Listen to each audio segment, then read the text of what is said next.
अधिकार। इतना याद रखना। अभी कभी भी प्रजा को किसी प्रकार का कोई कष्ट न हो। और वहीं पर पितामह भीष्म ने अपनी बेटी का समर्पण भी किया है भगवान कन्हैया को। अब आप लोग कहेंगे बेटी कहाँ से आ गया? जब विराट हुआ तो बेटी कहाँ से है? पितामह भीष्म ने भगवान कन्हैया से निवेदन किया, ये जो मेरी मती है, मेरी बेटी जो है, यही मेरी बेटी है। और हे गोविंद, अब मैं आज अपनी मती जो है इतना कहते हुए पितामह भीष्म ने अपने प्राणों का त्याग किया। और यहाँ भगवान श्याम सुंदर जो थे वो धीरे धीरे करके द्वारिका को चले आए। धर्मराज युधिष्ठिर राज सिंहासन पर बैठे, काफी समय बीत गया और समय बीतने के उपरांत धीरे धीरे करके वो परम पावन समय आया, जिस परम पावन समय में मैया उत्तरा के गर्भ की रक्षा को किया गोविंद ने। आज उसी गर्भ से एक सुंदर बालक का जन्म होता है, जिसका नाम ब्राह्मणों ने विष्णुराज। तो उसी समय किसी ने तर्क दिया, बाबा आप कहते हो कि इसका नाम विष्णुराज रखा गया, लेकिन सारा संसार में वो इन्हें परीक्षित जी के नाम से जानता है, आखिर ये परीक्षित नाम क्यों पड़ा? तब जो है व्यास जी ने संकेत किया, परितः रक्षितः, परोक्ष रूप से जिनकी भगवान श्याम सुंदर के द्वारा मां के गर्भ में रक्षा की जाने के कारण इनका नाम परीक्षित है। परोक्ष इच्छा हुआ तो जो भी इनका दर्शन करने के लिए, जो भी देखने के लिए जाता है ना, परीक्षित जी उसको टकी बात करके देखते। क्यों? हर आने जाने वाले को परीक्षित जी ध्यान से देखते हैं। क्यों देखते हैं? परीक्षित जी को लगता है कि वो कहाँ है। कौन? माँ के गर्भ में जिसका हमने चतुर्भुज रूप में दर्शन किया है, वो कहाँ है? ऐसी उसकी परोक्ष इच्छा को जान करके इनका एक नाम परीक्षित ही रखा गया। बोलिए गोविंद भगवान की जय। अब जब इनका नामकरण संस्कार हुआ और धीरे धीरे करके परीक्षित जी बड़े होने लगे, तो यहाँ पर एक महाराज धर्मराज जी ने एक स्वप्न देखा है। स्वप्न क्या? एक स्वप्न देखा, एक खेत में चार कोने पर एक कोने पर, चारों कोने पर एक कुआं बना हुआ, और उस खेत के बीचों बीच में भी एक कुआं बना हुआ है। ध्यान देना, बीच वाले कुएं से जल निकल रहा है, और वो चारों कुएं जो है वो बीच वाले कुएं से जब जल निकलता है तो वो चारों कुएं जो है भर जाते हैं।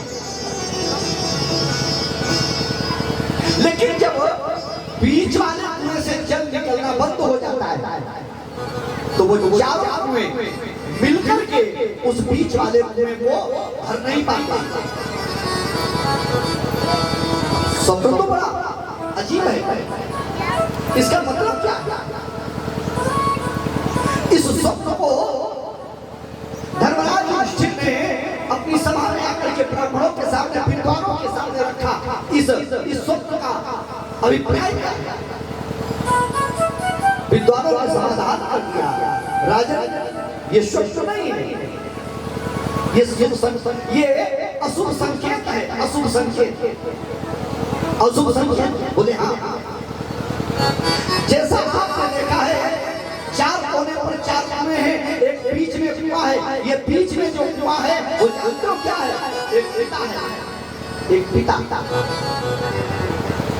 चार कोने पर जो कुएं हैं ना, वो उस पिता के चार बेटे हैं। कलयुग आ रहा है, कलयुग में होगा क्या? एक पिता जो है मेहनत करके, मजदूरी करके, विपत्तियों को सहन करके अपने चार बेटों का लालन पालन करके उनको पढ़ा लिखा करके उनको संपन्न बना देगा। जब वृद्धावस्था आएगी वो चार चार बेटे मिलकर के भी अपने माता और पिता का भरण पोषण नहीं कर पाएंगे। ये कलयुग का प्रभाव है। आपने इसी समाज में आंख खोल करके देख देखिए मेरे भाई, हमारे घरों में बंटवारा होता है ना, सबके यहाँ बंटवारा होता है।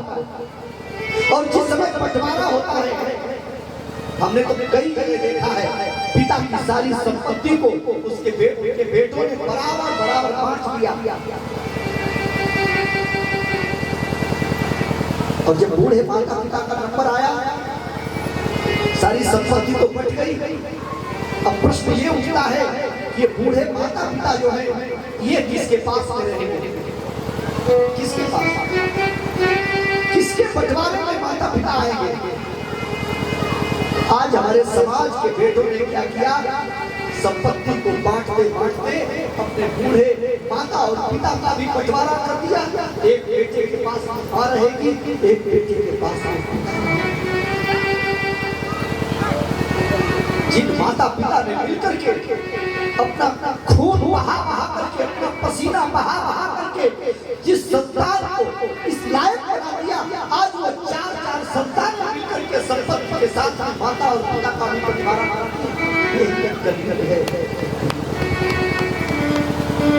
मेरे भाई, संसार में सब कुछ बांट लीजिएगा, लेकिन ये माता और पिता ऐसी संपत्ति नहीं है जिनको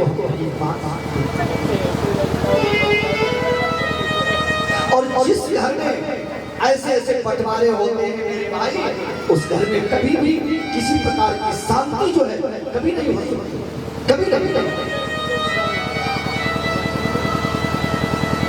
तो धर्मराज जी को जो ही बताया कि कलयुग है, और कलयुग का ये स्वप्न नहीं है, ये स्वप्न नहीं, ये कलयुग का प्रभाव है।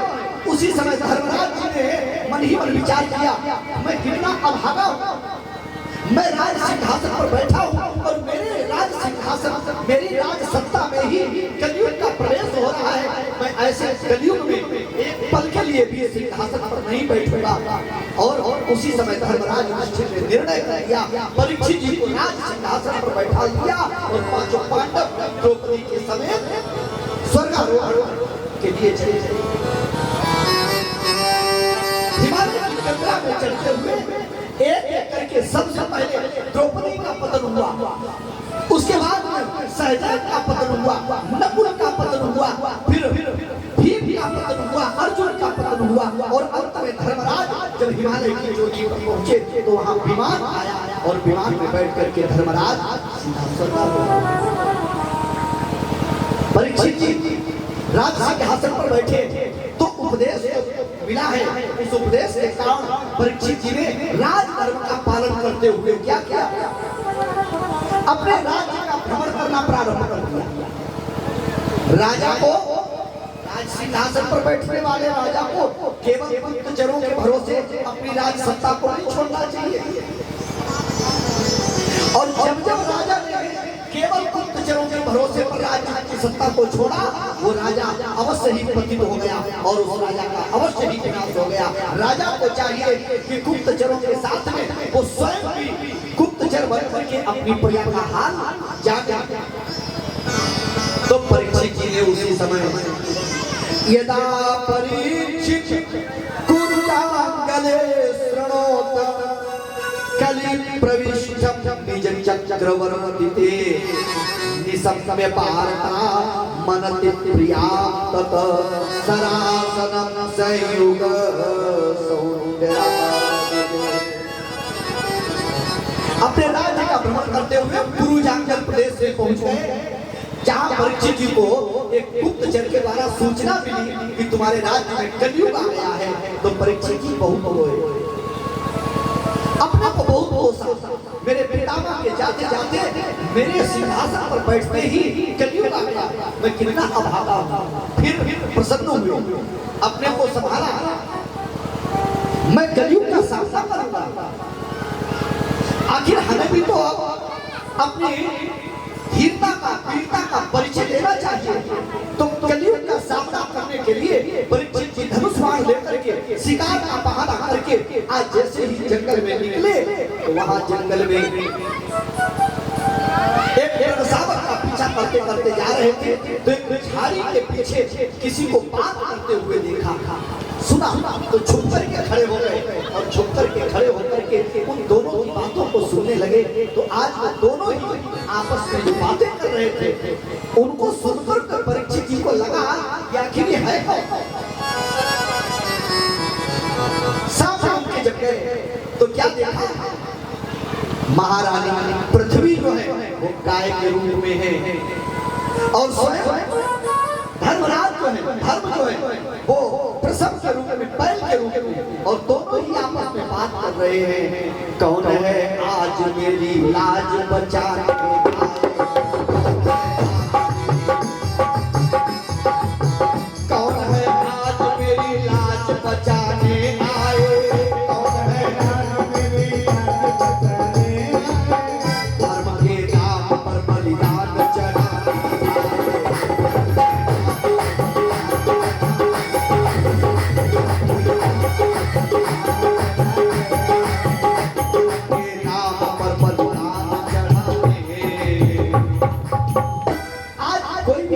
चढ़ाने वाला नहीं।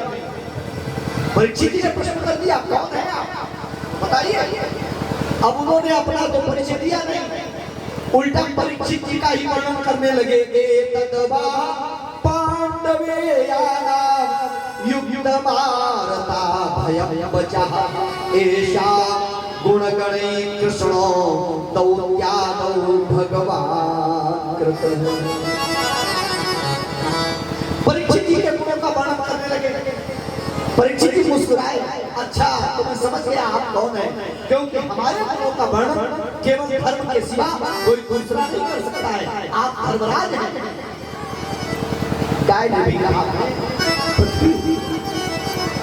और जो ही दोनों ने अपना परिचय दिया, परीक्षित जी ने पूछा क्या बात है, तो दोनों ने जो ही बताया कलयुग हमें प्रताड़ित कर रहा है महाराज, अब मैं कलिकाल के बोझ को सहन नहीं कर पा रही हूँ, इसलिए जैसे इतना निवेदन किया परीक्षित जी ने उसी समय ढाढ़स बंधा दिया, चिंता न करो मैं करूंगा रक्षा। और जैसे इतना कहा तब तक सामने से देखा कलयुग जो था वो काला रूप, नंगा निर्भूष, हाथ में गदा को लिए हुए आज धर्मराज और पृथ्वी का वो प्रताड़ित करने के लिए चला आ रहा है। उसी समय परीक्षित जी ने तूणीर से बाण निकाला और जो ही संधान किया कलयुग ने उसी समय अपने मस्तक से अपना मुकुट उतारा और परीक्षित जी के चरणों में रख दिया। बड़ा चतुर है क्योंकि उसने विचार किया मैं परीक्षित के साथ में युद्ध करके जीत नहीं सकता, इसलिए हमें क्या करना चाहिए। और बड़ी चतुराई से उसने अपने राजमुकुट को उतारा और परीक्षित जी के चरणों में रख दिया। विनम्र भाव से हाथ जोड़ करके कहने लगा राजन आप मुझे दंड देना चाहते हैं, लेकिन एक बात बताओ, मैं जहाँ भी जाता हूँ रहने के लिए वहाँ तुम्हारे जैसा कोई न कोई वीर धनुष बाण लिए मिलता है, आखिर मैं कहाँ रहूँ, मुझे भी तो रहने के लिए चाहिए। गोस्वामी बाबा कहते हैं नमनी नीच कै अति दुखदाई, नमनी नीच व्यक्ति अगर तुम्हारे चरणों में कभी भी झुक जाए समझ लेना कुछ गड़बड़ जरूर है। रावण गया था ना मारीच के पास, अब कहा रावण और कहा मारीच। रावण जब गया मारीच के पास तो जाकर के उसने भी अपना राजमुकुट मारीच के चरणों में रख दिया। मामा तो मारीच बेचारा कांपने लगा, ये रावण हमारे आगे हाथ जोड़ता है, डर गया, अपने सिंहासन से उतर करके नीचे खड़ा हो गया। रावण से कहा बैठो, अरे भैया कैसे आए, हमें बुला लिया होता। अरे रावण ने कहा नहीं घबराओ नहीं, कांपो नहीं, आप बड़े बुजुर्ग हैं इसलिए मेरा मन किया हम हमारे पास मिलने आ गए। अब रावण सब कुछ कहता है लेकिन मारीच अंदर ही अंदर डरता है, कुछ गड़बड़ जरूर है। रावण को सिंहासन पर बैठाया, पूजा की, आरती की, आरती करके उसको जलपान करवाया, पैर दबाए, फिर पूछा अब तो बताओ बात क्या है। अरे रावण ने कहा बहुत छोटी सी बात है। मारीच ने कहा छोटी हो या बड़ी, कम से कम बताओ तो। रावण ने कहा तो सुनो, तू जल कर माया मृग बन जा और मैं बाबा जी बन जा।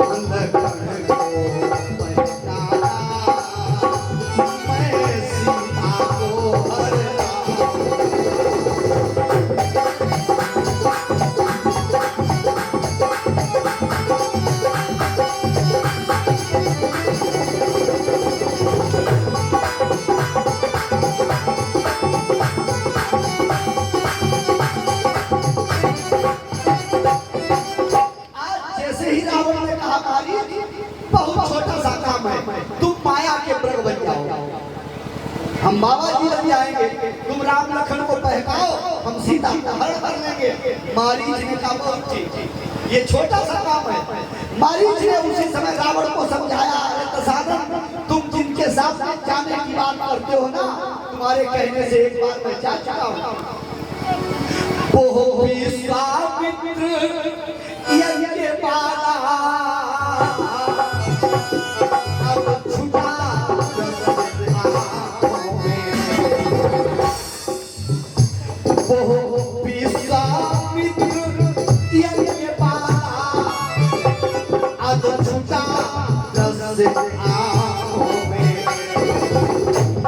जिसने सौयों जन्म पर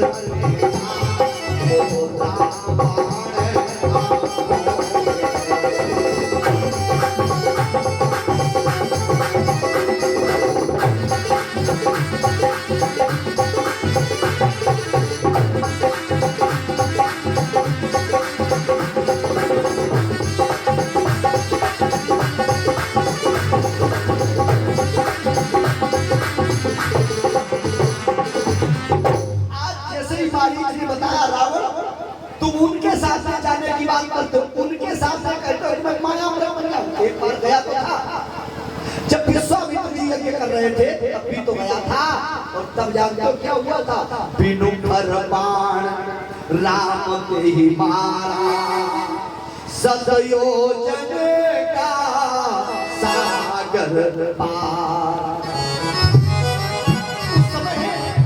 उन भगवान श्री राम ने बिना भगवान बाण चला दिया, जिससे मैं सौयोजन सागर को पार करके यहाँ गया। तभी से तो हम बाबा हो गए। और आज तुम फिर हमें अपने के सामने जाने को कहते हो। नहीं नहीं, मैं उनके सामने नहीं जा सकता हूँ। अगर अब की बार गया ना तो निश्चय ही प्राण चले जाएंगे। तो रावण ने कहा कोई बात नहीं, ये तुम्हारी इच्छा की बात, अगर वहां जाओगे तो प्राण जरूर जाएंगे, और नहीं जाओगे प्राण तब भी जाएंगे। क्योंकि नहीं जाओगे तो मेरी आज्ञा का उल्लंघन करने के कारण मैं अपनी चंद्रहास के द्वारा तुम्हारे शरीर को काट दूंगा। और जाओगे तो राम के द्वारा मरोगे, नहीं जाओगे तो हमारे द्वारा मरोगे। अब तुम्हारे ऊपर है निर्णय, तुम्हें करना क्या है। तो उभय भाग देखा निज मरना, तब ताके सिर गुनायक चर। मारीच ने देखा मरना तो है, अगर चाहता हूँ तो राम के द्वारा मरूंगा, और नहीं जाऊंगा तो इस रावण के द्वारा मरूंगा। इससे तो अच्छा ये है कि हम स्वयं चले जाएं, और राम के हाथों से अगर मारा गया तो मरूंगा नहीं, तर जाऊंगा। क्योंकि मृग राम बाण के मारे, और तन तजी वैकुंठ सिधारे। राम के बाण का ये प्रताप है, बचपन से लेकर के अभी तक राम के बाण जिस जिस प्रभु को लगे हैं वो सबके सब प्रभु जो है वैकुंठ को प्राप्त हो गए, क्योंकि भगवान किसी को मारते नहीं है, ठाकुर जी तो इस जगत में सबको तारते हैं, इसलिए मारीच जो है वो जाने को तैयार हो। तो आज जो रावण ने किया वही कलयुग ने किया, कलयुग परीक्षित जी के आगे मुठ रख दिया और बोला हमें भी रहने की जगह चाहिए। तो आज परीक्षित जी को दया आ गई और परीक्षित जी ने दया में आकर के उसे 4 स्थान दे दिए। अब सदा तस्मै स्थानानि कलयेत द्योतम पानम निस्त्रियः सूना यत्रा धर्मश्चतुर्विधा। 4 स्थान दिए। द्योतम जहाँ जुआ होता हो वहाँ रहो, पानम जहाँ मदिरा पी जा रही हो वहाँ रहो, जहाँ हिंसा हो रही हो वहाँ रहो, और जहाँ काम वृद्धि हो रही हो वहाँ रहो। ये 4 स्थान जो है वो परीक्षित जी ने कलयुग को प्रदान किए। अब कलयुग ने ही मन सोचा ये 4 में से एक भी लक्षण परीक्षित में है नहीं, और हमें सारे भूमंडल पर राज्य करना है, तो परीक्षित को अगर जीत लिया तो समझ लो सारे भूमंडल को जीत लिया। और परीक्षित जी ने इनमें से एक भी गुण नहीं है, तो क्या करेंगे? तो देखिए मांगने वाला जो है यदि चतुर नहीं है तो वो देने वाले से कुछ ले नहीं पाएगा। कलयुग ने बड़ी चतुराई यहाँ पर दिखाई। परीक्षित जी के आगे हाथ जोड़े, अरे बोले महाराज आप तो बड़े दयालु हैं, बड़े उदार हैं, हमने आपसे रहने के लिए एक स्थान मांगा, केवल एक, कहीं थोड़ा सा स्थान दे दो वहाँ मैं भी रह जाऊँ, लेकिन आप इतने दयालु हैं, आपने हमें बदले में 8 स्थान दे दिए। अब सोचो परीक्षित जी ने कितने दिए? 4। और ये कलयुग क्या कह रहा है कि आपने हमें 8 स्थान दिए। परीक्षित जी ने कहा नहीं तुम भूल गए, हमने 4 ही दिए। उसने कहा नहीं महाराज आप भूल रहे हैं, क्योंकि आप उदार हैं, और उदार होने के कारण आपको पता ही नहीं कि आप कितना दे रहे हैं। मैं बताता हूँ आपने 8 स्थान दिए। अब ध्यान देना, ततो कामम रजो पैरम च पंचमम अमूनि पंचरत्नानि भय धर्म प्रभवः कली। 4 नहीं 8 है, आपने एक स्थान दिया। द्यूत माने जुआ, क्योंकि उनको बैठा था वहां। द्यूत माने जुआ, एक स्थान है जुआ, लेकिन जहाँ जुआ होता है वहाँ 1 नहीं 2 होते हैं। जुआ में तो छल होता है, एक छल दूसरा जुआ, 2 हो गए ना। मतलब जहाँ पर मदिरा का पान होगा वहाँ पर अभिमान बढ़ जाता है, तो एक मदिरा और दूसरा अभिमान, 2 हो गए ना। जहाँ पैसा वृद्धि होती है वहाँ काम की प्रधानता हो जाती है, 2 हो गए ना। और जहाँ हिंसा होती है वहाँ रजोगुण माने बैर बढ़ जाता है, 2 हो गए ना। 8 स्थान परीक्षित जी को लगा ये तो बड़ा होगा। तो परीक्षित जी ने कलयुग से पूछ दिया क्यों भैया सारा संसार कहता है कि आप सभी दुर्गुण हैं, आप में कोई गुण है? तो परीक्षित जी ने कहा, कलयुग ने कहा महाराज है तो सब दुर्गुण, लेकिन एक गुण है केवल। गुण क्या है? बोले ये फलम नास्ति तपसा योगेन समाधिना तत्फलम लभते सम्यक् कलौ केशव कीर्तना। सतयुग में, त्रेता में, द्वापर में जो फल योग के द्वारा, तपस्या के द्वारा, समाधि के द्वारा जीव को नहीं मिला, वही हमारे युग में केवल नाम संकीर्तन से ही मिल जाएगा। परीक्षित जी ने कहा हो ये तुम्हारा गुण जो है ये तो सोने के समान दिव्य है, ही पवित्र होता है। ब्रह्म हत्या जैसे पातक को दूर करने के लिए स्वर्ण जल पिलाया जाता है, स्वर्ण जल से स्नान करवाया जाता है, जिससे ब्रह्म हत्या जैसा पातक भी नष्ट हो जाता है। तो परीक्षित जी ने कहा, कलयुग तुम्हारा ये एक गुण जो है वो सोने के समान पवित्र है। कलयुग ने कहा, महाराज तो फिर सोने जैसा स्थान भी मिल जाए। परीक्षित जी ने सोने में कलयुग का वास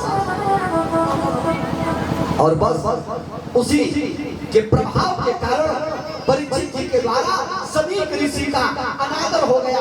उनके गले में परीक्षित जी के द्वारा जो ही मरे हुए मच्छर को डाला गया, बस उसी समय सभी के बेटे श्रृंगी ऋषि ने परीक्षित जी को श्राप दे दिया, यदि लंघितम मर्यादा तच्चका सप्तमे हनि, तुमने अपनी मर्यादा को तोड़ा है, इसलिए जाओ आज के 7वें दिन तुम्हें तक्षक का दंश होगा।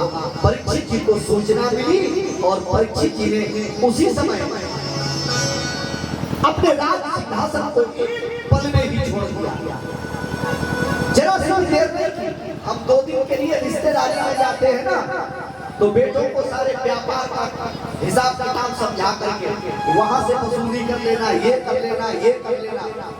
परीक्षित जी तो सदैव के लिए त्याग करके जा रहे हैं और किसी बेटे को या किसी को भी राज्य का कोई बात नहीं समझ किया। राजमुकुट उतारा, सिंहासन पे रख दिया और मां भगवती भागीरथी के पावन चरणों में जाकर के बैठ गए, जहां लहरिया बाजू के बिछौने बिछे हैं। बस परीक्षित जी वहीं पर ठाकुर जी का ध्यान करते हुए बैठ गए। बोलिए गोविंद भगवान की। और यहीं पर परीक्षित जी को आगे चल करके महात्मा सुखदेव जी ने भागवत जी की कथा का श्रवण करवाया। तो देखिए कल जो है मौसम के कारण जो है कथा नहीं हो सकती, इसलिए अब कल की कथा और आज की कथा सारी कथा जो है सुनाते सुनाते जो है, तो इसलिए अब हम जो है परीक्षित जी को जो सुखदेव जी का और परीक्षित जी का संवाद हुआ है, जो कथा को सुनाया, कल से हम सभी श्रवण करेंगे। कथा का समय जो है वो 1 बजे से लेकर के 5 बजे, आज तो 5:30,